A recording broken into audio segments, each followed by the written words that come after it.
Okay, now a big one, and I think this is gonna create lots of comments. Does it matter? Matter. Does it really, really matter? But if I forget to turn it on, You're still here. You're still here. Is it gonna matter? You're still here. Is it overrated because I can't hear it? I think most people can hear it. Why is it there? This is probably the biggest debate. When it comes to recording, mixing, and mastering, there's some important things you need to pay attention to that can make or break your music. But there's also some audio engineering things that are not quite important, meaning that they are not going to make or break your mix. And somehow, there's lots of people online putting lots of attention and fixation on those different things, which again are not that important in my opinion. And I've noticed that on some videos I've been watching here on YouTube and on other platforms, and especially on comments and questions I've been receiving on my own videos. And lots of people are stressed out and worry about those different things. And this is what I'm going to talk about in today's video with my good friend Steve Dierkens, who is a music producer and mixing engineer here in Calgary. So now you've been mixing and mastering for how long? Many moons. I'm originally LA area, grew up there, I had a studio there for many years, and then worked on big film and TV production stuff, kind of starting around, I don't know, I was like 18 when I started on that, and ended up in Canada, married to a nice Canadian girl, and now I'm hanging out with my friend Chris. Feel free to leave any comments you want while you watch this video, even if I know that with what we're going to talk about today will piss off some people. So Steve, this is going to be a fun one. Is it? We'll see. We'll see. Okay, let's start with the first thing. Yeah. That might be overrated or not. Or not. Let's go with sample rate. Sample rate. It's a classic. It's a classic. Oft debated. So, I made a video on sample rate years ago. Yep. I'm going to link it if you guys want to watch it. And if you want to know more about, what sample rate actually does when you increase the sample rate. I'm gonna watch that. You gotta watch that. It's Yeah. old though. It's an old one. That's all right. The problem persists. Might look a bit funny, Yep, but yep. like there's productions that are more suitable for higher sample rate. Sure. I assume. Again, I can be wrong. Right. That's the beauty of it. Yep. What percent of people could tell the difference between 96K and an MP3? It's going to end up there anyway. It's going to end up there It's anyway. going to be an MP3 by the time they hear it. You're right. And the big one is it worth the trade-off? So track count, processing power. There's that too. Right? All your plugins now are running at a higher sample rate. Is that worth the trade-off of you're freezing, you're bouncing, you're doing this stuff versus just having a big open session at 44.1 that you can tweak more? Is the net benefit greater of one or the other? Because in a nutshell, sample rate, like having a higher sample rate is basically having more detection points to recreate an analog waveform. It's chopped into more pieces. Yeah, but it does recreate the same waveform in the end. The analog waveform is going to be analog. Yep. Does it matter? What's your opinion? I don't think it matters. Like for me, I did some recordings in 96 for future-proof stuff because that could be an advantage to future-proof your recordings. You never know what the standards are going to be in the future. Yep. But I found myself bringing everything down to 48 for mixing. I wonder what the vast majority of people record in. What do you think I think 44.1 is still the... I don't think 44.1 is still the... Is 48? I think 48 is I would more say 48. common. I would say 48 too. 48 is probably the winner. That's my preferred sample rate to work on. And then you go 96, and can you hear 192? You know what I mean? Like at what point can you just genuinely not Okay, tell? I think where it's going to make a huge difference is for sound design. Sound design could be a good advantage to go up to 320. Why? Because the way you stretch the audio is stretched. Okay. When you have more sound, more detection points, it makes it easier, makes it sound better when stretching audio. From what I know, it's actually a sample rate of 384 kilohertz that I can go up to using my Steinberg AXR4 interface, which is crazy. Okay, so my take, I think, for sample rates is that for the most part, it's overrated. It's not going to make or break your song. If you mix your song at 48 kilohertz instead of 96 kilohertz, for example. I would agree with you on that. Okay, so now, guys, you need to let me know what you think. Okay, Steve, what's the next one on the list? You and I have spent a lot of time discussing converters. Yes. And how much they matter or don't. Okay. How much do we spend on converters in a high-end studio? Mm-hmm. And how much does that matter? When you shop around for an audio interface, Yep. okay, and I'm talking to everyone, when someone shops around for an audio interface, is the converter quality has a huge play in your decision making on buying that interface, or it's the amount of channels available on the, or does it have like DSP processing to monitor while recording and stuff like that? Is that going to be the features you're going to look at, or it's mainly going to be, okay, are these good converters? If it was like, if I go back 15 years, yeah, totally. I think totally that was like, okay. That's a good thought. It was like back then. There's a bit of voodoo there. There was a bit of voodoo. Yeah. Converter parts were more expensive than they are today. Yeah. I think, if I'm correct, and again, don't quote me on that, but if I'm correct, a converter chip is not very expensive. Like a high-quality converter chip is one of the cheapest parts of an audio interface. And how many times are we converting now? Like, for me in Pro Tools, you're hardware inserting, so you're converting things in, you're converting things out, and then you're converting. Yeah. I know here you're room correcting, so now you're converting again, and so it's like there's just we're doing so much converting now. Do we spend $1,000 per channel to convert at the start of that? I wouldn't. Okay. Overrated? I think it's overrated in 2024. Right. Okay. With 2024 sound interfaces. Okay. Or, the past 40 years, let's say. Okay. I made a video on the new IK Multimedia Arc Studio room correction software. And it comes with a little box and everything is done in the box, which is great. So you can watch that video if you want to. I received a bunch of comments about that, like concerns. Yes. Concerns. Yes. People are Interventions. concerned. What's going on? Why don't you have a seat, bud? I just want to talk to you for a sec. About getting out of my sound interface, from digital to analog, back into the Arc Studio box in analog, and then convert it back to digital because it needs to apply the correction profile, and then out again in analog to feed my speakers. And I got some comments about, okay, now, you get out of a high-quality converter, and then in that box that probably has a cheap converter, and then you listen to your music with that conversion?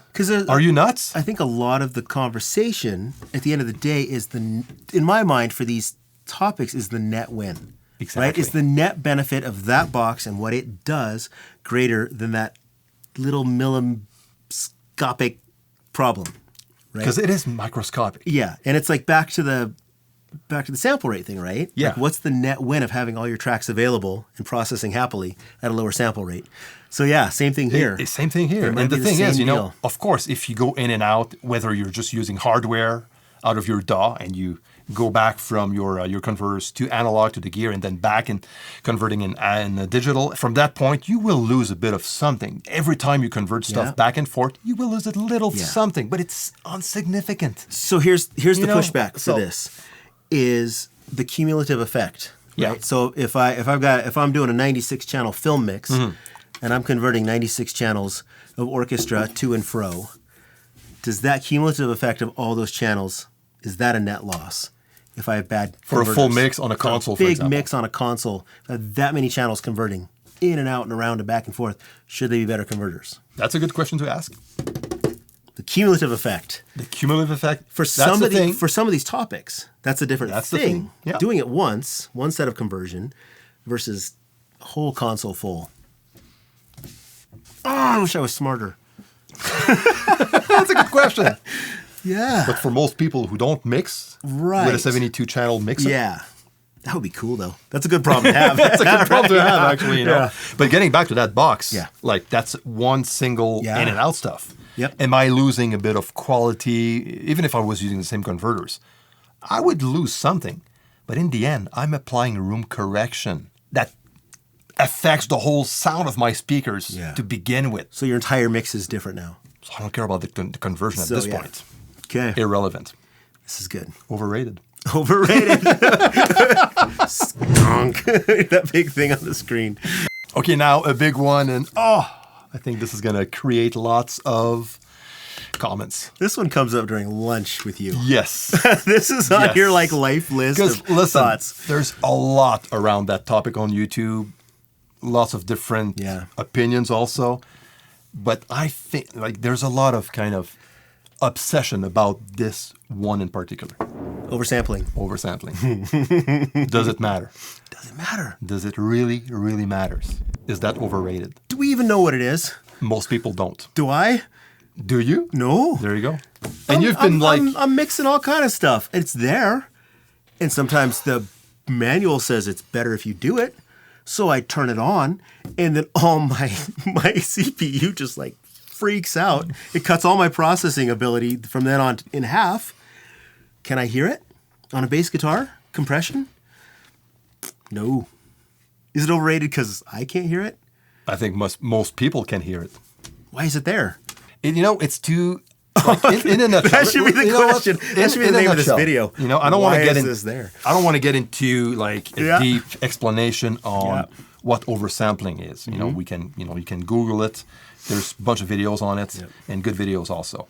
Okay, I'm just going to give you a brief explanation on oversampling. Basically, when you see an oversampling feature on the plugin, that means that the plugin will upsample the signal internally under the hood of the plugin to reduce what we call aliasing, which is a form of high-end distortion that can get back into the signal when mixing at lower sample rates like 44.1 and 48 kilohertz using non-linear plugins such as limiters, clippers, or saturation plugins that can generate high harmonic saturation. So oversampling will improve filter performance and reduce the amount of distortion and noise caused by aliasing, which is, for the most part, inaudible, since we're talking about super high frequencies that most people don't even hear.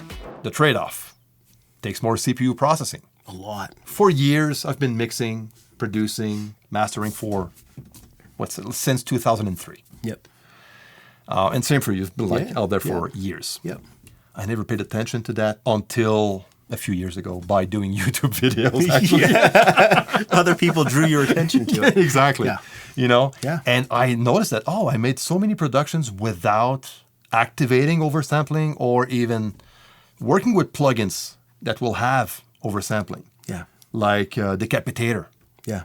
Nice. Love that saturation. Maybe there's oversampling under the hood. I don't know. Yeah. But you cannot switch it on or off. Right. It's a great plugin, and lots of engineers love that plugin, uses all the time. You do, I do. There you go. Yeah. Is it going to stop me to use it because I cannot oversample the plugin? Yeah. No, I'm not going to. Because the sound of the plugin is the sound of the plugin. Yeah, Right? exactly. Like it's doing it or it's not, but we like what it's doing. Exactly. And aliasing is kind of part of That's what I mean. It's part of digital sound. Yeah. Are we getting used to it as a listener? Probably. Probably. These days. I think it's going to matter more if you have like a bunch of distortion or saturation plugins on all your tracks. Yep. Like you said earlier. The cumulative effect. Who has a CPU to do that though? Right? Like that's the problem. That's the problem. Yeah. Trade-offs. I will say the only time that I do notice it for all my, I don't know about it, the one is the L2. The Fab Filter L2. That's one where I turn it on and it sounds different to me. That's the only one for me. But honestly, that is the best tip I can tell someone. Yeah. Is turn it on. Yeah. Try it. Listen. Yes. See how it sounds like. So that one, That's it. yeah, I've played with it and it sounds kind of neater. It sucks up a lot of juice though. Holy moly. But when I master using, because I love the Yes. L2 to master, Yeah. if I'm using through peak limiting, it does it automatically. It's going to upsample by 4 times. Yep. So I don't use it Yep. in that case. But yeah. But if I don't use through peak limiting, Yeah. I'm probably going to turn it on. Yeah. But if I forget to turn it on, You're still here. You're still here. is it going to matter? You're still here. The world is going. So, okay, the big question is oversampling going to break or make your mix? Is it going to help your mix? Oh, these are hard, man. That is a hard. It could, but I'm going to say for the most part, in majority of the situation, I don't think it's as much of a deal like we might think. Okay, time will tell. We're going to get schooled. Just relax. Do most people deal with oversampling in their day-to-day mix life? No, I think the problem is like a lot of people pay attention to that and are getting obsessed with that without even hearing the effect of aliasing. That's why it's a bit overrated. That's why it's a bit overrated in that sense. Okay, the next one on the list, Steve. This is probably the biggest debate, I think so. I would say. I think so. Universally. Yeah, here on YouTube. Okay, Yes. analog versus digital when mixing. Yeah. Okay, you mix with analog gear. You like probably hybrid. Yeah. Yes to both. Yes to both too. No, I mix way more with plugins. Yeah. Way and more even with if I plugins. have the analog, I mix with the plug-in version of the same thing on the other channels. Yeah. Do you know what I mean? Exactly. Is mixing with plugins will end up with a less good sounding mix compared to mixing analog. And plug-in emulations of analog gear, Yeah. Put it on. of which some companies do better versions. It's deep. Like, it's deep. You're right about that. Because you're listening to versions of things. Mm-hmm. What do you think?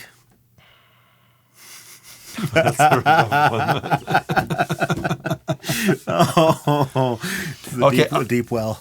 I don't think there's an emulation plugin that sounds exactly like its counterpart in analog. I think the goal is to Some sound better. to exactly sound. Yeah. Definitely. And some sound worse, or Yeah. or some sound in general sound different, And and different in a way that it's not good or bad. It's Yes. just different. yes. And different is okay. So that's my take on it. I think it's at some point it's a personal choice. Yes. It's fun to play with analog. Honestly, I have some gear. You have some. is fun. I love my Tegler Crème as my mix bus compressor. Yeah. I've been mixing into this box Yes. for years. Yes. And I could replace it by a plugin, but it's not the same. So, and that, But it's maybe not. that's, It's not that it's better or worse. But I like it better. and Maybe you don't. Maybe that's the answer. Is that some gear for particular people Yeah. translates better to. Yeah. There's some analog gear I have that I like the plug-in version of it better, and vice versa. Some and like could you pick it out of a lineup, right? If I gave you 15 blackface 1176s over the years that all sound, none of them sound like each other anymore, even. Yeah, exactly. Yeah, Right? So what are we emulating? We're emulating some version of one one box. based on how much cigarette smoke it took in the 70s and like whatever, right? Like they're all different from each other. They don't sound like themselves anymore. Nope. So then so now you got to plug in, like. So could you pick it out of a lineup? That's always my question. That's a good question. If I gave you a plug-in LA2 and a real LA2 and blindfolded you, could you pick it 5 times? I'm sure some can definitely pick it up. And to the point I made a second ago, it might depend on your LA2 and how well you know it, Yes. and how long you've used it, and what you like about it. And some of the great mix guys have some piece of gear that's part of their brand that other companies now have come along and made clones of because it's a one-off, right? Like a Bluey or something, right? Like Yeah, there's yeah. certain things that so it's one piece of gear in history. So anyway, that's the biggest one for me. Is could you pick it out of a lineup? Even if you could pick it up, does it mean it's better Correct. or worse? You picked it up, but it doesn't mean it's better. Now you're getting somewhere. And I do love working with analog gear. Yeah, it is so there's fun. something that is different. And there are points when you pin a piece of analog gear like into the red, Yep. like there's certain things that they do really well. They respond well to abuse. Things that plugins have a hard Yeah. time to. And again, cumulatively, Yep. right? Like a whole bunch of analog gear versus a whole bunch of plugins, it's going to sound different. I think it'll sound It's different. gonna sound Better? different. It's gonna Better. Again, you turn on the radio, they don't care. No. People are just mixing with what they got. People Yeah. are making number one songs in hotel rooms on laptops with headphones, breaking all the rules of everything we're talking about, and they're making hit songs. Does it matter. matter? But fun has to count for something.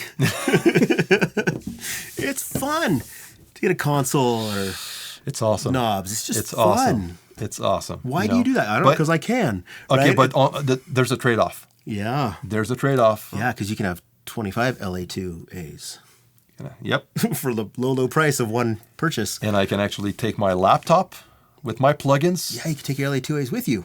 go upstairs, finish my mix or whatever I'm doing on the headphones, come back in the studio, and then it's like when I have a bunch of gear that I mixed into, That's heavy to go up the stairs. it's a bit more tricky. Yeah. Yeah. The wives don't like it. They're trying to watch their show and you're bringing your analog gear. That's The full rack, it's you know? the net benefit thing. That's what we're talking about. That's the thing, you know? It's and it's so practical just to open a session, everything is there. And is the net benefit of that greater nowadays? Yeah. Especially, the faster we're working on mixes. Like we're popping through 5 revisions in a day. That's the And we don't thing. have time to recall. It used I to be like, know. there was an assistant and he'd recall while you go have a smoke or whatever back in the day. Right? And now it's like, I just got to double click and keep moving. The recall with analog gear, as much as I love mixing with gear, is just a pain in the butt. It really is.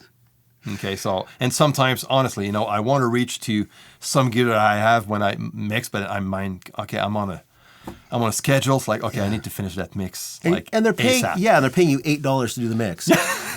Right? So it's like, Okay, maybe not $8, maybe but 12. Okay. If you're lucky. 12 It's big US. budget. Yeah, US. So like, right? So you've got to, it's work smarter. It's all that stuff, right? I'm going to lean towards overrated, It's fair. which leads to what is important that will make or break your production. Yes. Which matters way more than analog gear, oversampling, all that stuff. And on some level, we all know all these things. Like we know if you have a bad song, all the sample rate in the world ain't gonna help you. It doesn't matter if you It's a bad oversample everything. song. It doesn't matter if you record and mix All analog. through analog or a console or whatever with amazing converters. It doesn't matter. It's still a bad song. A bad song is a bad song. You can even pull off a very good written song with a lousy mix. And it's still going to be a hit. It happens. It happens. It does. It's not the regular thing, but it happens. It does happen. Some of my favorite songs are questionably recorded and mixed, but something happens. They make me feel funny, and I like that. The best analogy is the $150 million film that nobody wants to watch. Do you know what I mean? Yeah. Like, it's that. Like the script sucked. It doesn't matter how many special effects and how many stars you hire. The movie just sucks. Yeah. And so there's a bit of that here too, right? Like source, good performance. Or performance. Performance is key. Once you have a good song, you need to perform it well. Yeah. And you need to get the feel, the emotion, Yeah. the tightness. Yeah. Yeah. The talent. Yeah. A crappy drummer through expensive mics. It's still a crappy drummer. Crappy drummer.